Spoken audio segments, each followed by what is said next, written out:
السلام عليكم، كي عاملين؟ لاباس عليكم؟ نتمنىكم تكونوا بخير وعلى خير. وانتم تشاهدوا الفيديو اليوم على قناتي وقناتكم شيوات ياسمين.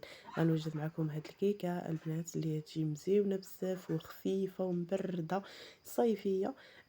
غزاله ما شاء الله. والاهم من هاد الشيء كامل اقتصاديه، مكونات غير في الدار. طبقه الكريمه كريميه، واخا حنا ما غنصاوبوهاش بالكريمه. يعني كتجي اقتصاديه بزاف بزاف. واحد طبقه لاصوص الشوكولا روعه، جديده بزاف. تجي بنينه مقاومه ودغيا توجد البنات في ساعه توجد، ما فيهاش بزاف التماره. وطبقه نعملوها غير بيضه وحده ونص كاس د الماء. الى عندك في الدار بيضه وحده غتوجد هاد الكيكه هذه الغزاله وعائليه وخفيفه بزاف. نتمنى الا وصلت حتى لهنا وعجبك الفيديو ديالي، كنت خفيفه ظريفه على القلب ديالك. ما تنسانيش محل لايك واشتراك في القناه فضلا وليس امرا. دوزوا المقادير وطريقه التحضير. عندي بيضه وحده كما ذكر لي قلت لكم. غنسبقوا الطبقه د الكيك هي الاولى. نص كاس الزيت ونص كاس الماء ونص كاس السكر. غنجمع كلشي في هذا الخلاط، ما غنعملش كل حاجه بوحدها. كلشي غنخلطو جلطو ويطلع الكيك واعر.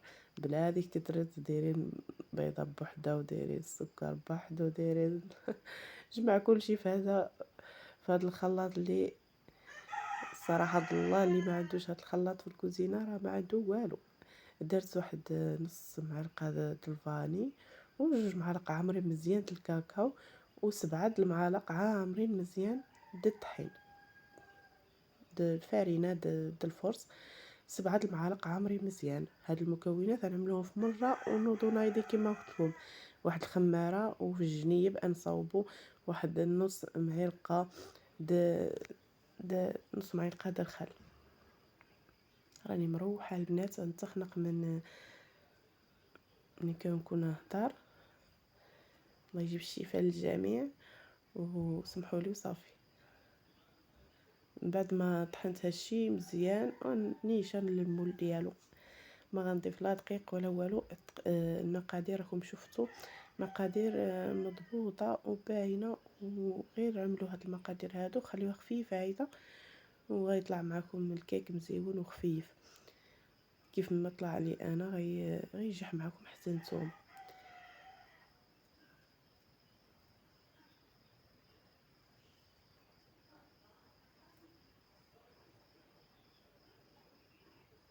غنعملها في واحد المولد. انا اخترت هاد المولد الزاج، دهنتو بالزبده ورشيتو شويه الدقيق وغنعملها في الفران على عافيه مهيله. ما ضفوتش شي نص ساعه البنات دغيا طيب، حيت حنا ما عندناش تما العجينه بزاف. فاش طول لينا في الطياب دغيا طيب. غير نتوما ديروها طيب وخليو واحد 15 دقيقه هكاك ودوزو باش توجدوا هاد الكريمه هذه وغتجيو معاها نيشان. هي طيب معكم غتكونوا ساليتوا ان شاء الله الكريمه غنوجدوها في دقه واحده. كما شفتوا انا عملت يطرود الحليب في هذه الكاسرونه. يطرود الحليب كاس عامر مزيان د السكر على حسب الرغبه ديالكم. وعملت هاد جوج ساشيات د الفلون د الشوكولاط.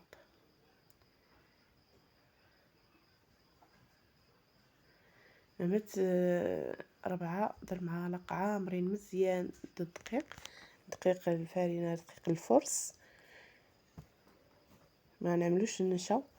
حاولت انني نخليها لكم اقتصاديه كتر وكتر. واحد نص معلقه د الفاني نحركو على البارد هيدا مزيان مزيان.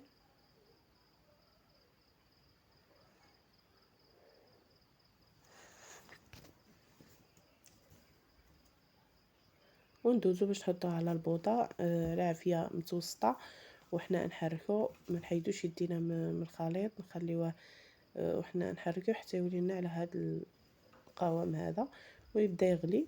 نخليوه يطلع فيه الغليه ونطفيو عليه العافيه. الكيك ديالي هانتوما تشوفوا راها طالعه مزيونه بزاف.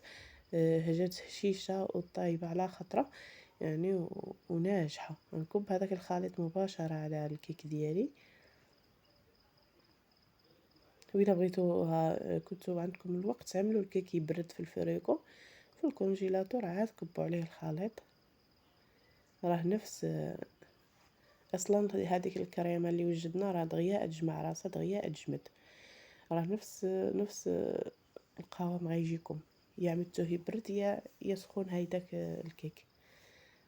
انا كنت مزروبه درتو مباشره، حيدتو من الفران، درت عليه كريمه ودرتو في الكونجيلاتور حتى برد مزيان، عاد دوزت باش نوجد هاد الكريمه هادي ولا هاد لاصوص الشوكولا هذا. عملت كاسرونه د العنبه د الحليب والسكر على حساب الرغبه، ونص معلقه د الكاكاو، ومعلقه عامره مزيان د الدقيق الفورص. كما قلت لكم ما بغيتش نجيب لكم النشا نغلي عليكم الوصفه، وليني غير هيدا ويجي كلشي بنين وكلشي غزال مبرده، تجي هاد الكيكه غزاله. نتمنى من كل قلبي انكم تجربوها. من بعد ما طاب لي هاد الخليط واذا نحرك فيه ما نحيدش يدي عنه من البوطه كاع حتى يغلى، وعملت له معلقه زبده وثلاثه القطع ديال الشوكولات. داكشي اللي كان عندي متوفر عملته. نتوما الا بغيتو تزيدوا تعزوا نكهه الشوكولات ماشي مشكل. انا هنا هيدا جاتني هي هذه، جاتني المذاق د الشوكولات هو هذاك، يعني جا القوام ديالو جا مزيون. نتوما بغيتو تزيدوا الشوكولات زيدوا. يجي واحد الخليط كيلمع منين عملنا له هذاك معلقه الزبده، ونكبوا الخليط ديالي مع خليط جامد، ماشي جامد بزاف ولكن بارد كون. عملت عليه هذاك لاصوص الشوكولا في البلاصه بردات، وهي هذه الكيكه ديالي مني وجدات. ورشيتها بهاد الفيرميسيت الشوكولات، او لا خليوها غير هيداك. الا ما بغيتوش تزيدوا تغليو عليكم الوصفه خليوها غير هيداك وتجي بنينه بزاف. ترشوها باي حاجه عندكم، كاوكاو الكوك اللي متوفر عندكم صايبوه. تزيين حسب الرغبه ديالكم. نتوما تشوفوا قطعه كما قطعتها كيف اجي واحد الطبقه اللي هي برده ومزيونه خفيفه ما فيهاش الكيك بزاف. واحد الطبقه ديال الكيك ما كاينش بزاف، كتجي الكريمه غالبه على الكيك، ويجي واحد المذاق اللي هو مزيون فيها وخفيفه على القلب وخفيفه على في الماكله هيدا، وتجي بنينه بزاف. والاهم هو المذاق خيالي يا بنات، غزال. يجي كيكه اقتصاديه في متناول الجميع. نتمنى توجدوها من القلب، وكل فيديو ينال الاعجاب ديالكم، ونتمنى الفيديو ينال الاعجاب ديالكم ان شاء الله يا ربي. وما تنساونيش غير من اللايك والاشتراك في القناه الا كنت تستاهل. ونتلاقاو فيديو جديد ان شاء الله على قناتي وقناتكم شيماء ياسمين. والسلام عليكم الى فيديو قادم ان شاء الله.